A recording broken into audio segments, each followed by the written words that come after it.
We need in every community a group of angelic troublemakers.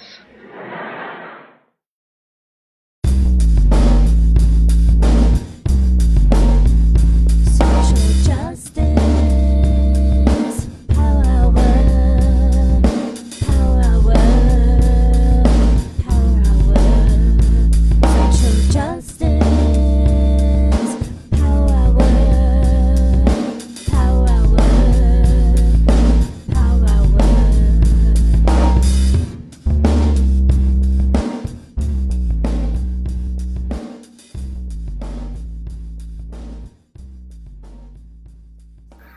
Good evening to our friends on the East Coast. Good afternoon to our friends on the West, and good in-between time to our friends in the in-between spaces. Welcome all. Welcome to the Social Justice Power Hour. Welcome to the virtual headquarters of the Bayard Rustin Center for Social Justice. My name is Robert Schreiber. I'm the chief activist here and your host for this evening, as I have been for 200 plus episodes of the Social Justice Power Hour. We have been here since the pandemic started, when we realized we had to move our beanbags 6 feet apart, and that wasn't even enough to keep our community safe at our physical headquarters in Princeton, New Jersey. We opened our doors virtually here at the Social Justice Power Hour, and we have been broadcasting every weeknight since, bringing you extraordinary guests and holding extraordinary communion with you all virtually and with great spirit and energy. So thank you for joining us tonight. We have a tremendous, extraordinary guest with us this evening, Dr. Peniel Joseph, an old friend of the show. Exactly wonderful that we have been in touch with him. He came on the Power Hour earlier in the year, came back again, and now joined our board of directors, and just yesterday was elected our vice president of the board of directors here at the Social Justice Center. So we're so thrilled to have him back tonight to talk about building beloved community in 2021. So we are looking forward to that very, very much. And he just popped up on my screen, so I'm thrilled to see him. So I'm going to tell you about some guests that are coming up on the show right quick before we get to this incredible conversation with our old friend. Tomorrow night, most of you know, if you're new to this show, be excited. We have Billy Eichner, who can't be on the street these days, so will be on the Power Hour. And know that he's much more than a screaming comedian, incredibly funny, beautiful person on the streets of New York, but he has been doing incredible activism these past couple of months and past couple of years, but especially for the Georgia runoff. In fact, he's coming tomorrow to the show straight from doing phone banking in Georgia. So he is someone we're looking forward to having a really robust conversation with. And then Friday night, we have Jill Sobule coming back after her brain surgery. Her brain surgery pre-shindig was a tremendous success. We had over 5,000 folks tuning in. We raised $4,000 for her to help her in her recuperation. And Friday night, we'll have some wonderful folks with us to celebrate our old friend. And then coming up, we have Frederick Joseph, who wrote The Black Friend on Being a Better White Person. We have Pete Souza, who under two different presidents at the White House was official White House photographer under Ronald Reagan and Barack Obama. We have Zen Zodakar, who is a great transgender author. We have Franklin Leonard, who is the creator of The Blacklist that just was announced a couple of days back. We have Gary Trudeau joining us, celebrating 50 years of Doonesbury. Incredibly honored that he's going to share some time with us. And finally, Anoa Changa, electoral justice reporter out of Georgia, boots on the ground in the community. She's the one that knows what's going on, and she'll be with us the night before the Georgia runoff to tell us all that's going on and give us the skinny from that community. And then, of course, we have our Holiday Safe Space Spectacular coming up, where we will create community for those that need it and those that want to give it. And we've been getting some wonderful guest stars confirming just today. It's going to be quite the evening. That'll be a week from tonight. So please join us for that. And then on Christmas Day, we will be there for you as well in community with renowned folk artist David Brzezinski doing a holiday sing-along. So we look forward to that as well. Be here every weeknight at 7 p.m. at the Power Hour. I am rushing through this because I'm so excited to bring our guest back to us. He is really an inspiration to me. Dr. Peniel Joseph is founding director of the Center for the Study of Race and Democracy at the University of Texas at Austin. His career focus has been on what he describes as Black Power studies, which encompasses interdisciplinary fields such as Africana studies, law and society, women's and ethnic studies, and political science. Dr. Joseph holds joint professorship appointment at the LBJ. I'm getting LGBTQA and LBJ confused. I apologize profusely to my audience and to Dr. Joseph. LBJ School of Public Affairs as the Barbara Jordan Chair in Ethics and Political Values, and in History at the College of Liberal Arts as a professor at Tufts University. He founded the first center to promote engaged scholarship on race and democracy's impact on global citizens. Dr. Joseph has appeared on CNN, NPR, The Colbert Report, PBS, MSNBC, and any other acronyms and initials you can think of, and has authored award-winning books, Waiting Till the Midnight Hour, A Narrative History on Black Power in America, Dark Days, Bright Nights, From Black Power to Barack Obama, and one of my favorites, Stokely, A Life, which has been called the definitive biography of Stokely Carmichael. His most recent work is The Sword and the Shield, The Revolutionary Lives of Malcolm X and Martin Luther King Jr. Also very proud to say Peniel was just elected Vice President of our very own Bayard-Rustin Center for Social Justice. So please join me in welcoming the hardest working man in social justice, Dr. Peniel Joseph, everybody. Hey, my friend. Hi, Robert Martin. Great to be here. Great to see you, my friend. So thrilled to have you back with us. I want to say this at the outset, and forgive me for getting a little personal, but I think our relationship and this journey we're on together is such a hopeful part of what the epidemic has done, what the pandemic has accomplished. You and I virtually joining together, forging a relationship to do social and racial justice together, but also a friendship, I dare say. And the fact that you're so involved with the center shows that there is hope during the darkest times. Yeah, no, I agree with you. I think that's one of the best parts of when we think about this past year, the silver lining is folks getting together. I hear a little bit of an echo. Yeah, I think that when you came on twice. Here's my thought.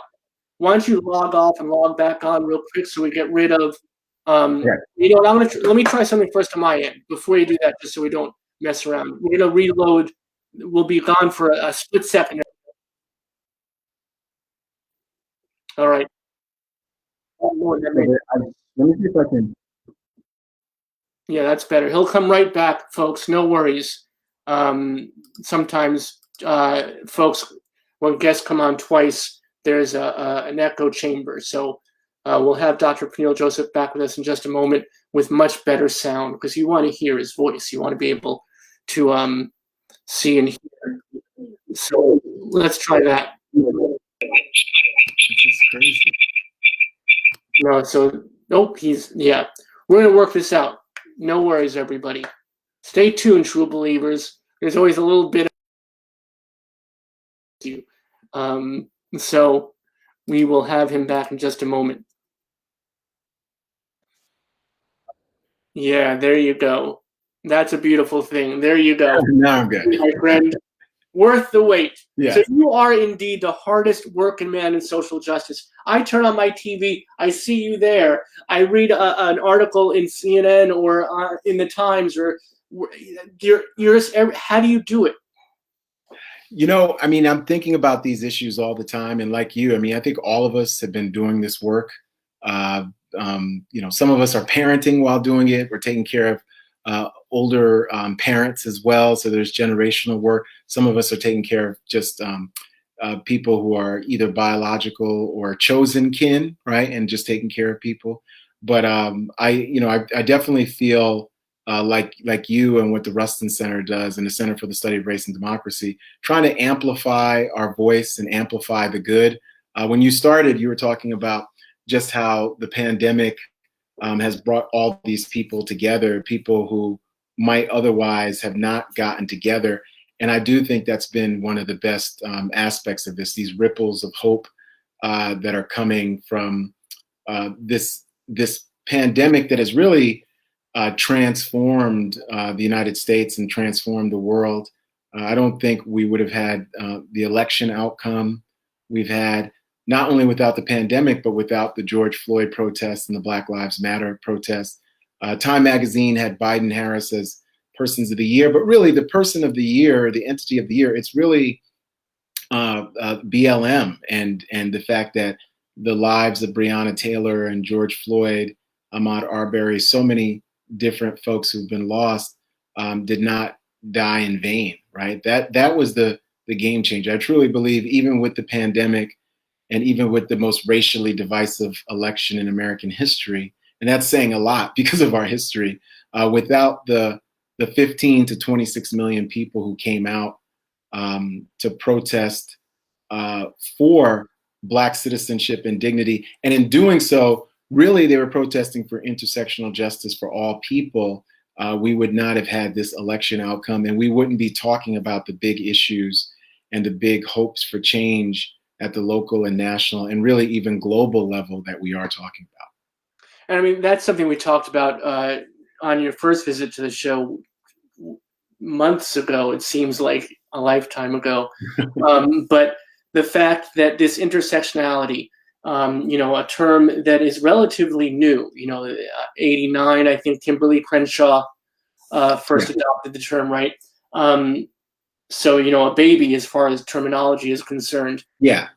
The term is new, but the definition, the what it means is old, right? So people had used interlocking, people use double and triple jeopardy. Really, this is really by Black feminists, Black queer feminists, Black queer and trans activists and thinkers, and at times straight and cisgender activists and thinkers, talked about the overlapping nature of our identities, right? And I think a reason why a lot of folks who are queer talk about it, and Brittany Cooper talks about in her book Eloquent Rage, is that to be queer is to sort of see the world from an unusual angle in a lot of ways because of what that identity has meant in a heteronormative patriarchal context, right? And to be Black queer, to be non-able-bodied Black queer, to be, when you keep going, right? And so I think that we knew what that was. I think what Kimberly Crenshaw did very well is she's really applying the lessons of Audre Lorde and Barbara Smith and the Combahee River Collective and Bayard Rustin and James Baldwin and these different lessons, right? That came over a long period of really struggle. One of the most amazing things about the fact that everybody's using that word intersectional, and at times anti-racist intersectional, is the fact that these are things that are coming out of a product of struggle, right? It's not just a bunch of academics studying. These are people going to jail, as conscientious objectors. These are people who were shot and killed, who were protesting, demonstrating in the streets, who were fighting wars overseas and domestically, right? Because sometimes we talk about Veterans Day and we respect the sacrifices, but it's not just the military that is sacrificed. It's been non-military, and not just the families of the non-military. It's people who, like, Stokely Carmichael, Angela Davis, Ella Baker, Fannie Lou Hamer. They were in these streets. They were in a war, right? Let alone the people who were in the 19th century under the yoke of racial slavery. So that term, people have always had a kind of understanding. And what's so remarkable is that when you think about Black Lives Matter just as a movement, it's really the first movement that we've had nationally and globally that is insisting on not leaving anybody behind, right? And so that's why we can really connect that to this idea of building the beloved community. But a beloved community, Robert Martin, that's even more nuanced in our own time than when we think about Dr. King's time, right? Because in Dr. King's time, you still have the closet. You still have, he's assassinated before Stonewall, right? And so it's really, really important for us to understand what are we trying to build when we say the beloved community, and the fact that we have an opportunity to not leave anyone behind, which really means having a revolution. We could say it's a nonviolent revolution, but it's still a revolution because in every other facet of our history, we've left millions and millions of people behind in the United States and billions behind globally. And part of that is being on the streets and making sure that we're boots in the ground and keeping each other aware and present and caring about each intersectional community. But the other part of it is making sure that our leaders are not only staying true to the promises they made, but going beyond that as well, right? Oh, absolutely. My friend Kianga Yamada Taylor is writing brilliant stuff for the New Yorker right now, and she's right there on the ground in Philadelphia. And the burning embers of the protests of the spring and summer continue. Right now, I think one of the biggest news stories that's being missed while Congress fights over a COVID-19 crisis is the sheer numbers of people who are unemployed, who are in pain. Over 37 million Americans are going without food, right? And this is happening right now all over the country. So we've got one part of the country, and again, I'm very, very fortunate, and I know you are too, who we're getting, you're able to get gifts for people. You're doing Christmas shopping. You're able to continue to work. Some of us are, yes, donating locally. You're helping out charities. You're doing whatever philanthropy you can. You're mentoring. You're teaching kids. But we're safe. We're in these houses. We have heat, right? We have food, right? There are tens of millions of people right here in the United States on a daily who that's not happening. And not only that, the conflicts that we saw this summer between law enforcement and protesters continues in cities like Philadelphia and other places, right? And people who are mentally non-able-bodied, mentally challenged, being shot and killed by the police. This is continuing to happen. And that's why we talk about not just systemic racism, but like Ibram Kendi says, these are racist policies. And we have to call that out and know that even as, the election happened on November 7th, or whenever the election happened, the very fact that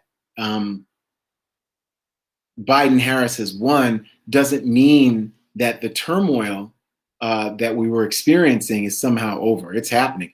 Whether we're talking about Portland, Oregon, or Philadelphia, Pennsylvania, it's happening. Right here in Austin, Texas, it's happening. So we're in it for the long haul, and we have to not just even hold our leaders accountable, we have to hold ourselves accountable in terms of continuing. And it gets tired. I mean, I understand people saying they're exhausted and they're tired, but this really is continuing. And there's so many people who are hurting because the fact that the economy, the economy didn't tank for the wealthy. And that's kind of a lesson about capitalism, and really what activists are calling racial capitalism. I would call racist capitalism.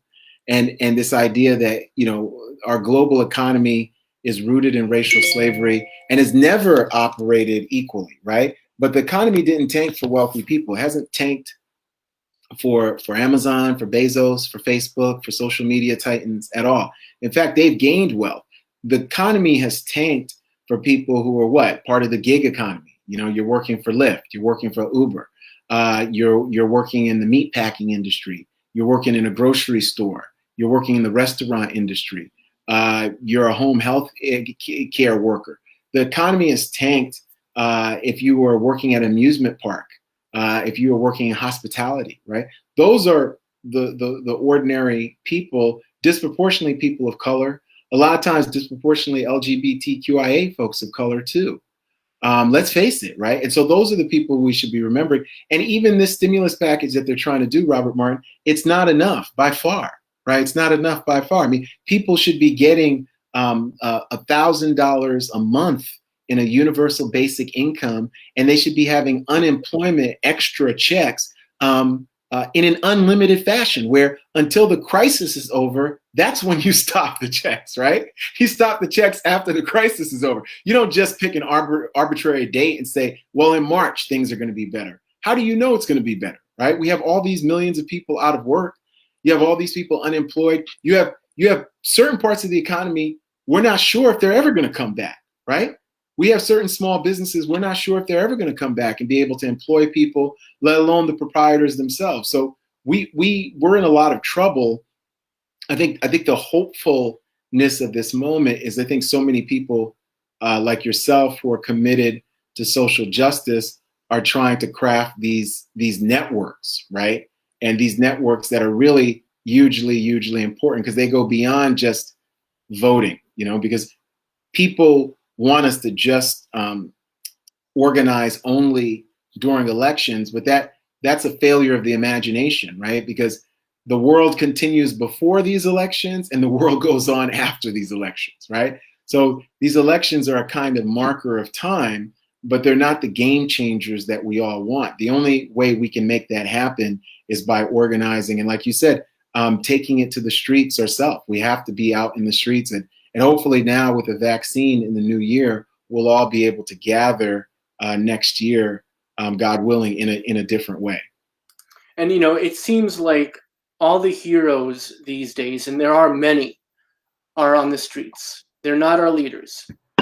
It's been a long time since we had a leader who was a hero as well, which is why the folks in the street need to make sure that our leaders, again, and what I said at the outset, are not only fulfilling the promises they made, but going far beyond them, because their vision is limited. They don't understand that, these $600 checks are hardly enough for 1 month, let alone for the whole shot. The heroes you're talking about, they're there, but the heroes are these leaders that aren't being focused on by Time Magazine. Because I could have had, and you as well, we could have said it was Tamika Mallory. It was these Black women who were the founders of the Black Lives Matter hashtag. Opal Tometi and Alicia Garza and Patrisse Cullors, right? So really, in a way, by fetishizing the electoral process, we miss out on who's really the springboard for change. So I mean, I do think there are hundreds and thousands of these heroes out on the streets, but I think that even though this summer you saw the New York Times and British Vogue and Vanity Fair give some of them credit, we still are loath to give regular, ordinary people who are activists, social justice activists, the kind of adulation and celebrity that a reality television host will get. You know what I mean? Like, we're still, and I think that's where we're missing something. But they're out there. These leaders are out there, which is very, very encouraging. And even the idea of a $15 minimum wage, the idea of healthcare for all, the idea of canceling student debt, because those are the things I want us to talk about today in terms of when we say, how are we going to build a beloved community in 2021? Ending the cash bail system, releasing all sex workers from prison and providing them a universal basic income, providing them drug rehabilitation, and providing them with decent housing, and doing that for all Americans, right? Reparations, not just for African Americans, but for Native and Indigenous people, for people who were at Stonewall, for people who've been marginalized and oppressed by this country and continue to be, right? What about free HIV medicine for all people right here in the United States? And we have so many young people who have HIV and are being sexually trafficked in all 50 states, as you know, as so many young people who are trans and who are queer, who are being trafficked and who are being victimized, who are being incarcerated, right? Yes, we say defund the police as a way to invest in people. So despite what Barack Obama, who's somebody we all admire, despite his criticism, it's not the slogan that is upsetting people, just like the slogan Black Lives Matter. And also there was this slogan in the 19th century that upset people, Robert Martin. It was called abolition of slavery, It so upset people. There was something called a civil war, and that's what I would tell President Obama. There was no new brand of abolition of slavery that Frederick Douglass and Lincoln could have come up with that would have poll tested to prevent the Civil War. There was nothing, right? So when people talk about defund the police, abolish prison, they're saying that these systems of punishment and dehumanization are why we're in the boat we're in.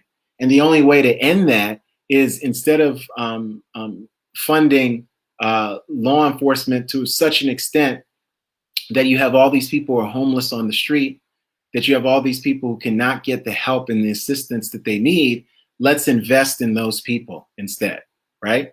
And let's invest in a different type of public safety, where the first thing we do is well, we don't just shoot people, and we've seen it in Europe, right? We've seen it in other places where police officers don't always carry guns. They don't always have to carry guns, right? So those are some of the things when people say, well, what can we do this holiday season, this, Kwanzaa, Hanukkah, Christmas, Ramadan, whatever people want to talk about this season, we can, and I think we're being forced to, because we're in this global crisis, reimagine what we mean by politics, reimagine what we mean by sisterhood and brotherhood, and really reimagine the possibilities of democracy and human rights for all people. But it starts with us right here in the United States. So, and that's the amazing part, is that we are facing multiple, it's not just the pandemic of COVID and the epidemic of systemic racism, but there's all those issues that become intersectional within those two larger platforms. Like, we're going to have 30 million people homeless come next year because evictions are going to start on the 1st of January again in many states. And all these issues that we think about and that we are perceiving and finally seeing, how does it not become all-encompassing? How do we not become engulfed by it and thereby hopeless? Well, I think one of the things we have to do is say, and sometimes you read this when people are talking about how do we build community, in terms of saying yes, right, and inviting things in. So we can say yes to racial justice. We can say yes to ending poverty. We can say yes to universal basic income, guaranteed jobs for all Americans, yes to Medicare for all, and let us all have the same kind of health care that those who are white and upper middle class have, right? And not Medicaid for all, because they wouldn't want that. Let's get to Medicare for all, right? So I think part of it is just saying yes to the opportunity of the moment. I think what's so great about being a student of Martin Luther King Jr. and Malcolm X is that you're able to really do deep dives into not only the political thought and ideas that they had, and you think about Robert Kennedy, Martin Luther King Jr., and the way in which somebody like King impacted both Jack and Robert Kennedy, but you really see the travails that they faced. They faced hard times, and they continued to believe, right? They faced really, really hard times. And it's a different era. I think I'm away now, the deeper I get into being a student of history, I'm away from comparing eras in the sense of saying one era was worse or better than others. I just think eras are very specific to the time and place. So if you grow up in a certain era, that's going to be the most difficult era for you, and the one that's most hopeful with opportunity. So that's the best way. So I think sometimes people have made this claim that Black people and people who lived in the 19th century, or who lived even under the yoke of racial slavery or a certain kind of Jim Crow segregation, had it worse. And what I would say, it's different. It's just, these are different eras. So for them, that was their era, and this is ours. And for ours, we have this both cascading crisis, but all these opportunities. So I think if we say yes to all these different things that we can build to create real deep justice, but also deep bonds. I mean, I wrote an op-ed this week about ending the Electoral College and getting more democracy, into our political system. But there's so many different things that we need in terms of voting rights for all people. And then while we're doing this, analogous to this train is that you have to be constantly working on yourself, right? So you're working on yourself and you're working on your own ability. And I think this is where King was great and so was Malcolm. Over time, they both become more empathetic. You know, they both become more empathetic. Over time, they both become more publicly vulnerable because as they get older, they're the father of 10 children between them. Malcolm, 4 while he's alive. His twin girls are born posthumously. And King, 4 children. When we think about their public expressions, they become more deeply empathetic because they really understand and get a better understanding of the value of life.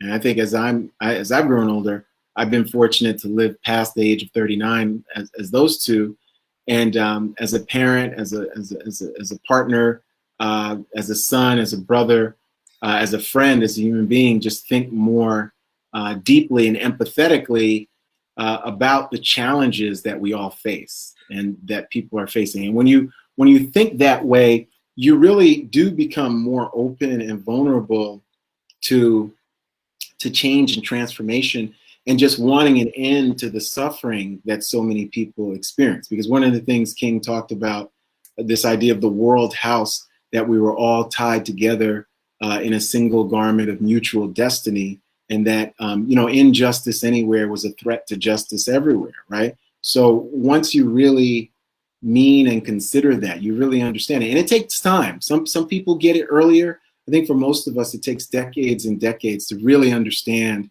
And I think that's why it was extraordinary that so many people went out in the street for Ahmaud Arbery, for Breonna Taylor, Sandra Bland here in Austin, in Texas, Prairie View, A&M, George Floyd, because it really, for a moment this year, I think people were able to deeply empathize with not just those folks, but with the fact of the loss of their lives, what might have been their children, their parents. Some of them didn't have children, so it becomes the children they might have had, right? And that was really remarkable in that sense. And in that sense, that was really remarkable because I don't think in American history we've ever, not that I don't think, I know in American history, we've never come together collectively in that kind of outrage and grief and mourning, but also even in a way celebration of Black lives that were lost at the hands of white supremacy and at the hands of racial terror. So that I think that's where we turn to, so we have to be open very positively about these new possibilities, even as we have to be very searingly honest about the challenges that we face. So I remember our first conversation, we talked about how do we move forward and how do we make sure that this moment doesn't stay a moment but becomes a movement, right? And now we're looking at the very real possibility that we're going to accomplish that. But on this very same hopeful note, there was an article today, and I forgive me, I don't remember the author. It was a Black woman who wrote that so many independent bookstores, especially Black-owned independent bookstores, are now have all these books that were ordered about Black lives, about Black history, about Black futures that are sitting on the shelves. They've been bought and paid for, but not picked up. Okay. So it's kind of emblematic of the kind of posture politics, the kind of, I want to support the movement. I've done my bit. I've bought the book, but not even going so far as to pick up the book, not even bringing it home and not reading it, but not even picking it up in the first place. So how do we combat that fatigue? Well, I think one thing we have to be realistic in this sense, Robert Martin. So one, it's already a movement. So it's a movement, right? And movements don't necessarily have to have, in a nation of 350 million, you don't even need 1% active participants to have a movement, right? You can have a movement where it's just thousands of people, right? And I think this movement has more than that. So one, it's already a movement. Two, we have to also understand that movements have crescendos. They have peaks and valleys, And so this summer was absolutely a peak, and we all felt it. We were on the Power Hour together. We were introduced that way. We were on a few times, and it was very, very exhilarating in the summer because we would be having these conversations, and literally we were having the conversations, and millions of people were demonstrating around. Oh, we lost Peniel for a moment. We're having bad weather here in New Jersey where the power hour is. We're having a whole bunch of snow, so that may be dealing with our connection. So hopefully Peniel will be back in just a moment.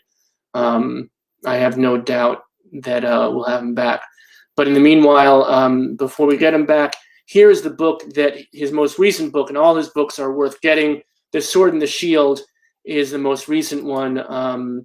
This is exposing the false dichotomy between Malcolm X and Martin Luther King. There's our friend. There's his book. And our volunteer, dedicated volunteer, I'll just finish this up, is in the comment section with our bookshop.org list of all our Power Hour authors, and all of Peniel's books are there. And I suggest there's some holidays coming up, so there may be good purchases for friends, family, and loved ones. Welcome back, my friend. No, thank you. You know, I was saying, Robert Martin, so we have to be very hopeful in this sense. Like, there's enough people right now who were good. We have the movement, right? It became so big, and that's the thing about what we're talking about with the fatigue and with the posturing, and that's always going to happen. There were people posturing during the March on Washington. There are people posturing who said, hey, I would have voted for Bobby Kennedy, but wouldn't have, even if he hadn't been assassinated. You know, like we have to understand the power of celebrity, right? But what we can do in our everyday lives, in our organizations, is make that commitment to anti-racism, social justice, and that we center it in everything that we do, right? So part of the biggest ripple effect that we can have, and I've been working in this space for, since my mom had me on my first picket line, so for 40 years, so I'm lucky. I'm really lucky. And so this has always been my central concern. So I'm very, very happy that people want to come on in, and I embrace that. But I'm also aware that some people who come in are coming in as curiosity seekers, are coming in as people who are just rubberneckers after a car accident, and they're going to dive out. And I don't have any ill will towards those folks, but there's going to be a lot of people who we can move who retain, and whose services will retain for 1 month, 1 year, 10 years, and then they might go into something else, right? What we have to do, for those of us who are the long marchers, and we're saying, hey, God willing, we're going to be 85, 90, 95, talking about social justice, we just have to know that and not panic about, you don't celebrate too much over the good times, and you don't panic over the bad times. One of the things my mom taught me, my 81-year-old Haitian mother, who's my hero, one of the things she taught me was that when we think about social justice, it's a never-ending game or event, in the sense of, don't get excited if you feel your team is up by 10 runs and you're like, hey, we're good. We've won this game, Voting Rights Act or gay marriage, and we're good. I'm going home, right? And don't give up if you feel your team is down by 10 runs and you say, there's no way we can win this game, because, comebacks happen, right? And it's never ending. So there really is no, which is why I think a lot of people, it's a formidable movement, and it's a formidable thing to be a part of, especially if you link it to intersectionality. And that's why before this year, people sliced and diced. So you say, okay, you're a queer activist, queer rights, right? LGBTQI, or you're an environmental activist, right? You're an animal rights activist. You say no to nukes, right? You're a microfinancing in Africa advocate. Okay, you are going to transform Haiti, but forget everybody in Chicago activist. You know what I mean? You want to end poverty in India and get clean water in India, but everybody else forget it, right? You want to help what's going on in Nicaragua or El Salvador, but if it's not Central America, forget about it. You want to go down and build with the Native brothers on the res and the sisters on the res, but if it's not them, forget it, right? And what we're seeing, and as somebody who's a big fan of David Simon's The Wire, what we're all seeing finally, and I think Black folks who are in the feminist space and activist space have always known this, the famous saying of The Wire is that all the pieces matter, right? All the pieces matter, right? So when you get in that space where you say, look, no matter what I do, whether I'm trying to help the labor movement, whether I'm trying to help LGBTQIA movement, this is all connected. And race, anti-racism, right, is at the core of this. Then yeah, this is going to be a lifetime of work that you're going to bequeath to your kids and your grandkids and your great grandkids and their great grandkids. So it really requires a kind of steadfastness that, obviously in a way, think about social media, we're all in it for an easy fix, right? People say if you go on Facebook and you get the likes, it's a dopamine effect, right? There's a dopamine effect for your Instagram, for all of it, right? And so this is not that. But what I will say is this summer was the closest this movement has ever come to that on a global scale, right? Like you were seeing people in the streets, you were seeing the Confederate flags come down. I mean, hell, Major League Baseball just announced that they're going to recognize the Negro Leagues for the first time as a major league division, and they're going to be added to the Hall of Fame, at least some folks, right? So these are all these things that were happening in real time that obviously everyone was getting a dopamine effect. People were like, well, what's going to happen next, right? This was our American spring. People talk about the Arab Spring of 2011, 2010, 11. This was our American spring with that many people out. And it seemed like we were going to topple dictators, right? We were going to have a people's constitution, a people's Congress and Senate and Supreme Court, right? But obviously, it's not necessarily that simple. For a time, it seemed that, right?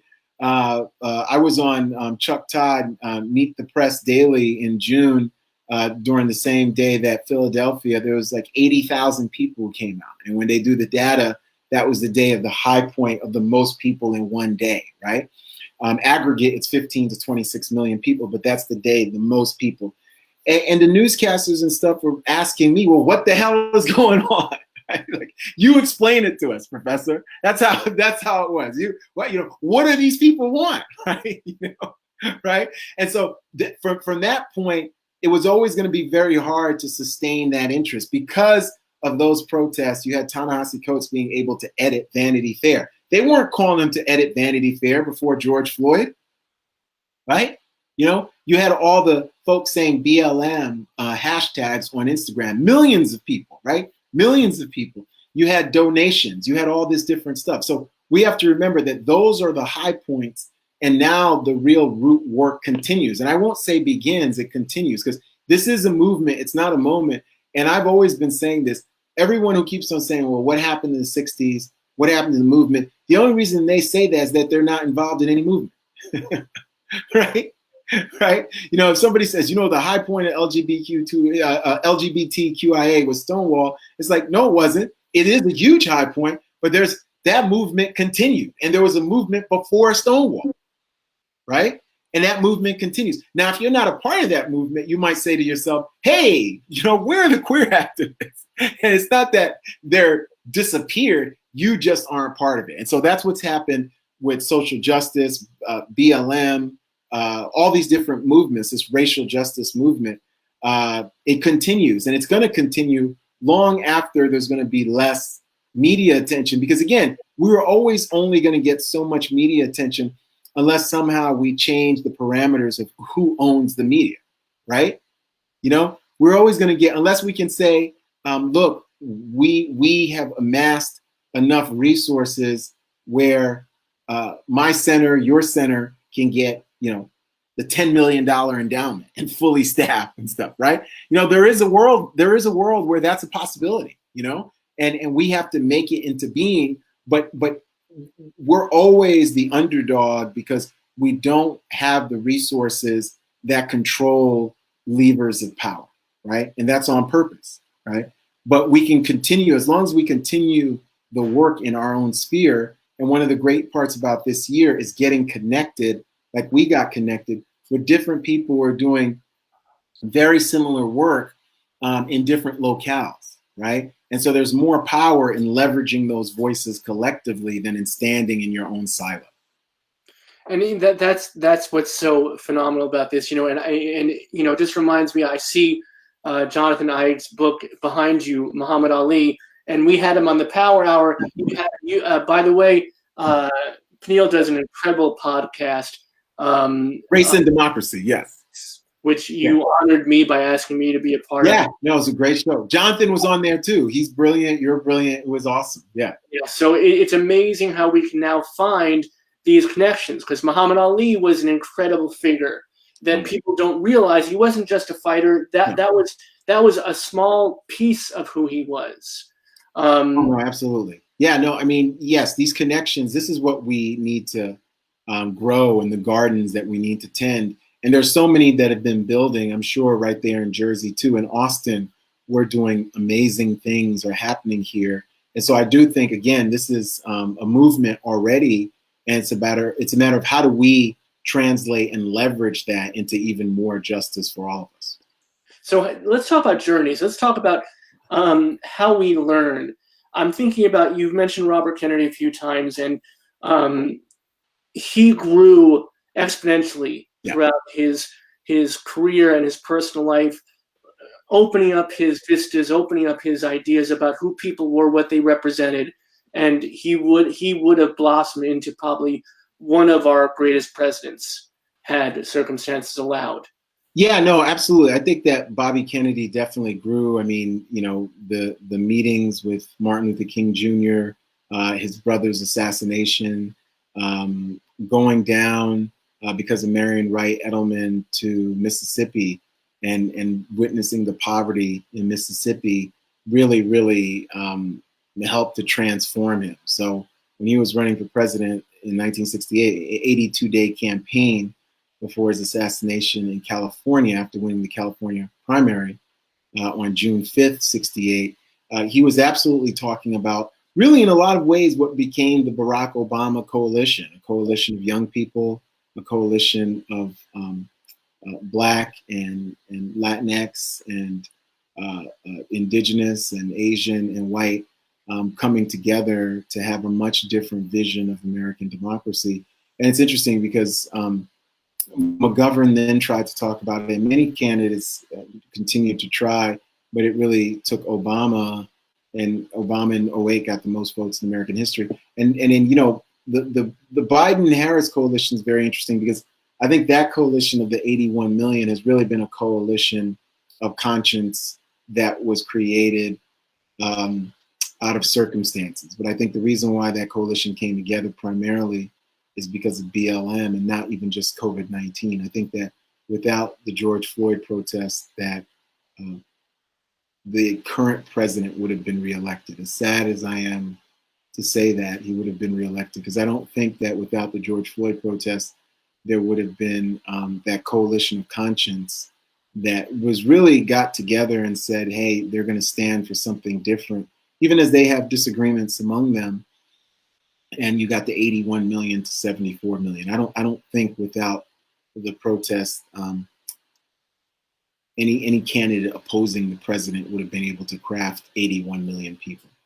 And the reason I brought up Robert Kennedy, his journey, his evolution, was there's an argument to be made that you can say the same about President-elect Biden and Vice President-elect Harris, in that, you know, Biden has a very problematic history. You know, mass incarceration, right? Yeah, and Harris has a problematic history, you know, as a prosecutor in California. Oh, yeah. So you see that we think they've grown past that. We've seen their actions that belie their past actions, but we have to push them, right? You have to push them. The only reason, you know, John F. Kennedy does the great race speech on June 11th is because the times demand it. So, you know, it's not really the people make the times and times make the people. It's really the context of the time that mixes with the leaders. So we can force Biden-Harris into being a very, very progressive administration, even if it's just at the point of executive orders and using the presidential and vice presidential bully pulpits, right? Or we could sit back like what happened when Obama was elected, and you sort of just let those in power go on with their machinations, and you're left out. And that's what happened with where you think about the public option and healthcare. And I've read the president's memoir, which is right behind me, volume 1, and he tries to explain those things, but really the people were left out. Many people who voted for him who wanted to see more. And in a lot of ways, I mean, the disappointment of trickle down economics during that administration, irrespective of how much we might like the president. And I know you've had Valerie Jarrett over here. So this is irrespective of, do I like these folks? Yeah, I like them personally. I want to interrupt you. I never want to interrupt you because I love listening. And you're here because people want to hear from you. But I just want to say to our audience, when we got Valerie Jarrett, that was a huge moment for us. And Peniel, that night, he just said, "You better keep it real. You better ask her the questions you need to ask her." Yeah, because what happened with that administration, no matter how much empathy I have for the administration, the Obama administration, 2 terms, and I very much admired President Obama. I disagree with him on a lot of issues to his left, but part of the reason why we got the current president is not just because of the politics of white supremacy. That's a big part of it, but it's also the failure of that administration to become the New Deal that people felt we were getting after the 2008 election. A New Deal that would actually impact not just poor Black people, but poor white people. I mean, Obama won Indiana in 2008. Okay, he lost Missouri by only 8,000 votes in 2008. So people were ready for big change that didn't happen. And when I think about the New Deal, you think about the 4 freedoms, right? Freedom of speech, freedom of religion, but freedom from want and freedom from fear. And what want means, everybody out there, is being hungry. That's what the 4 freedoms were in 1941, Franklin Delano Roosevelt, right? So people wanted a New Deal in 2009, and I think people want a New Deal from Biden-Harris, and we'll see. We'll see. The only way to stem the tide of so much anger and hopelessness is by giving people hope and giving people food, right? And not by saying you can give them guns and butter, Robert Martin, but saying you're going to give them butter and peace and humanity, right? Guns and butter don't work. Perpetual war doesn't work, whether you do it domestically through mass incarceration or internationally, because guess what? You've got to fund those wars, right? And when you fund those wars, what do? You defund school children. You know, you defund the homeless. You defund the mentally ill. You defund everybody who's trans and queer. You know, you defund people who are refugees and immigrants and people from Palestine and people who are poor and Jewish and people who are addicted to substances. So what needs to happen, and again, this did not happen no matter how much people can admire 44, the great change that needed to happen did not happen on a wide enough scale. In a lot of ways, what you saw, in addition to this current president amplifying our long-standing racial divisions, you saw people who had actually hoped and gambled on hope in 2008, doubling down by 2016 on what?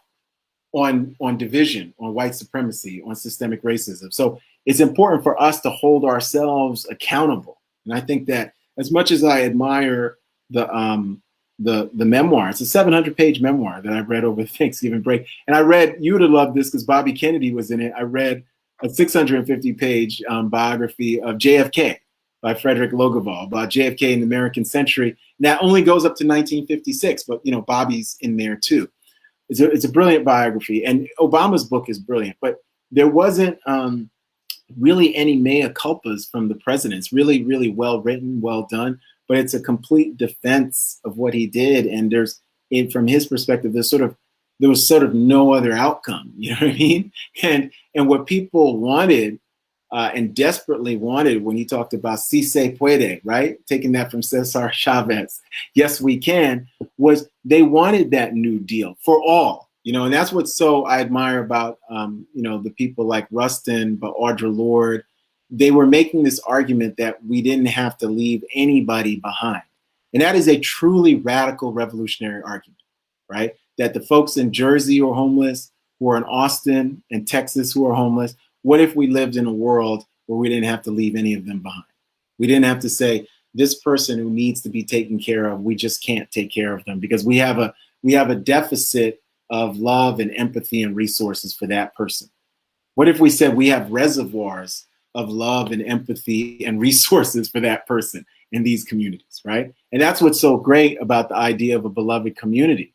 I mean, we have to admit where we have fallen short because we haven't imagined a world where all that is possible. So we, in terms of moving into 2021, my hope, besides praying for an end to the pandemic, is for all of us to have not just radical love and radical empathy, but really to think about the radical possibilities, right? If we reimagine and think to ourselves of what does it look like to build a beloved community where we leave no one behind, whether it's because we have ideological differences, but because they're poor or society says that they're ugly, they're disfigured.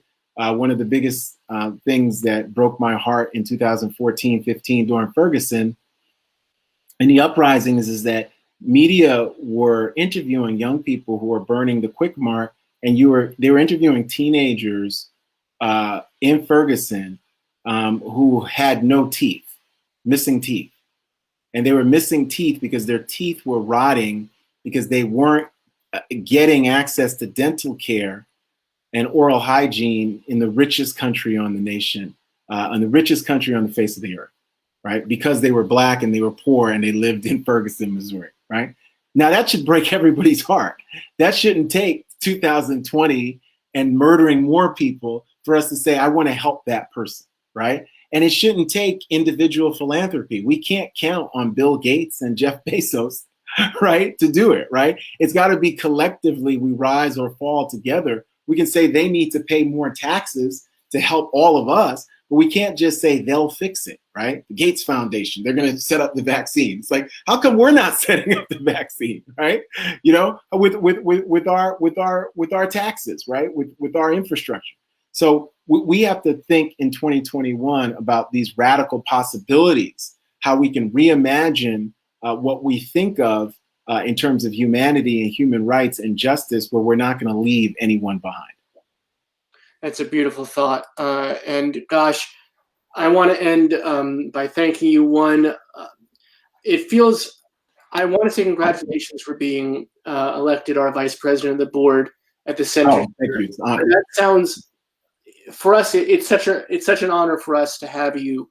So, I think congratulations to us for having you rather than my honor. But we're going to do great works together, personally through the show, through the work that you do in UT Austin, your podcast, showing up on my TV almost every night. Thank you for that. Again, this is the book. Because the holidays are coming up, The Sword and the Shield, the Stokely Carmichael book, the book about Obama. All of them are brilliant books. If you're just being introduced to Peniel tonight, you see how incredibly caring and beautiful a soul he is, and it carries through in his works. And this is one of the best books of the year by far. You are one of my most favorite people I've never met. No, we'll meet in person too. Yeah, so No, thank you so much for all the support and really all the work you're doing. And it's been great to try and help amplify what you're doing, what the Rustin Center is doing. And Bayard Rustin is making such a big, huge comeback. James Baldwin made a big one, and Rustin is on the precipice of an even bigger one, really in large part due to the work that the Rustin Center is doing.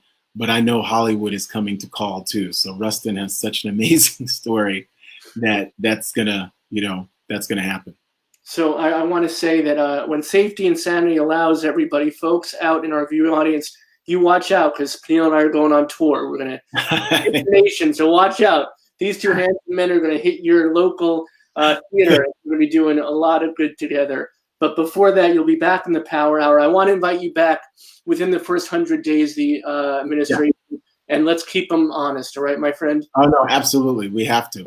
Best to your family. Thanks for taking the time. Yeah, you too. Happy holidays. Happy New Year to everyone. Just everybody be safe and continue to do the work. Do self-care during this holiday season, but continue to do the work. Much love and respect, my friend. Thank you. Be Take well. care. So that's Dr. Peniel Joseph, everybody. This is the book. I'm going to show it to you one more time. This is worth seeing. This is worth buying. Chris, our dedicated volunteer, is in the comment section giving you the link to our bookshop.org to check it out. Please go buy this book, and all of Peniel's books are there, and they're all worthy to be not only stocking stuffers, they deserve to be under the tree. So buy these books. You'll really you'll be very, very happy. Buy them for yourself. It's a great gift for yourself. Love you all. We're in the after party now. Prince be proud.